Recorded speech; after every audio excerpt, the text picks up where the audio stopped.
নমস্কার দর্শক বন্ধু, তৃপ্তির রান্নাঘরে আপনাদের সকলকে স্বাগত জানাই। আশা করি সকলে ভালো আছেন, আমিও ভালো আছি। আজকে আবারও একটা রেসিপি নিয়ে চলে এসেছি। রেসিপিটা খুবই সুন্দর, এক থালা শুকনো ভাত একদম এই রেসিপিটা দিয়ে উঠে যাবে। তো চলুন রেসিপিটা আপনাদের সাথে শেয়ার করি। রেসিপিটা শেয়ার করার আগে বলি, যারা এখনও আমার চ্যানেলটা সাবস্ক্রাইব করেননি তারা অবশ্যই চ্যানেলটা সাবস্ক্রাইব করে দিন। হ্যাঁ, আর রেসিপিটা চলুন এবারে শুরু করি। রেসিপিটা হচ্ছে পটলের রেসিপি।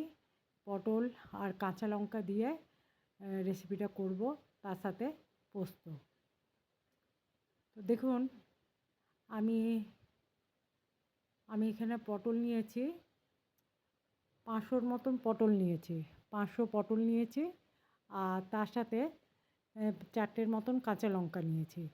মানে ঝালটা যে যেরকম খেতে পারে আর কি। পটলগুলো আমি কেটে নিলাম, ঠিক আলু ভাজায় যেরকম কাটি ঠিক সেইভাবে পটলগুলো আমি কেটে ভালো করে ধুয়ে রেখে দিয়েছি। আর দেখতে পাচ্ছেন 3টে কাঁচা লঙ্কা নিয়েছি। 3টে কাঁচা লঙ্কা আমি বাটবো। 3টে কাঁচা লঙ্কা আমি শুধু বাটবো না, ওর সাথে আমি পোস্ত দিয়ে বাটবো। তো দেখুন, এর জন্য একটু বেশি পোস্ত লাগে। তো আমি নিয়েছি প্রায় 4 চামচের মতন পোস্ত নিয়েছি। আর পোস্তটা আমি একদম মিহি পোস্ত বাটবো না, একটু যেন ডাঁটো থাকে সেই মতন পোস্তটা বেটে নিয়েছি। পোস্তর সাথে আমি 3টে কাঁচা লঙ্কাও বেটে নিয়েছি।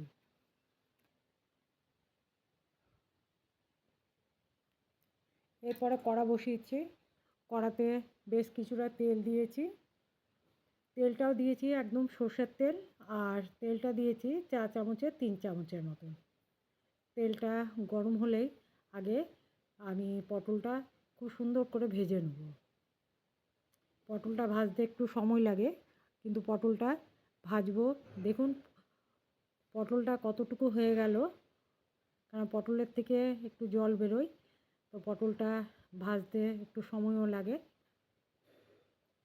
পটলটা প্রায় আমার অনেকটাই ভাজা ভাজা হয়ে এসছে।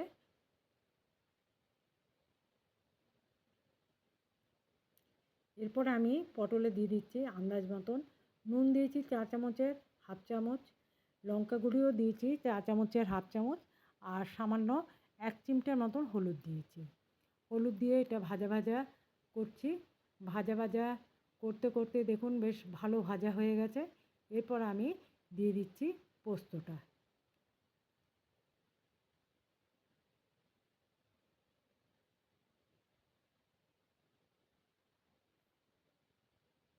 পোস্তটা দিয়ে দিলাম, আর পোস্তটার সাথে যেটুকু বাটি ধুয়ে জল লাগে ঠিক সেইটুকুই জল দেবো, আর বেশি জল এটাতে লাগবে না। আর সামান্য 4 চামচের হাফ চামচের মতন একটু চিনি দিলাম। এরপরে আমি ভালো করে পোস্তটা নাড়িয়ে একটু লো আঁচ করে একটু ঢাকা দিয়ে দেবো।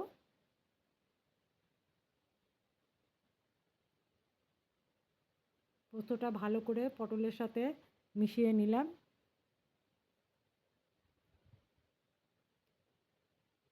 দেখুন পোস্তটা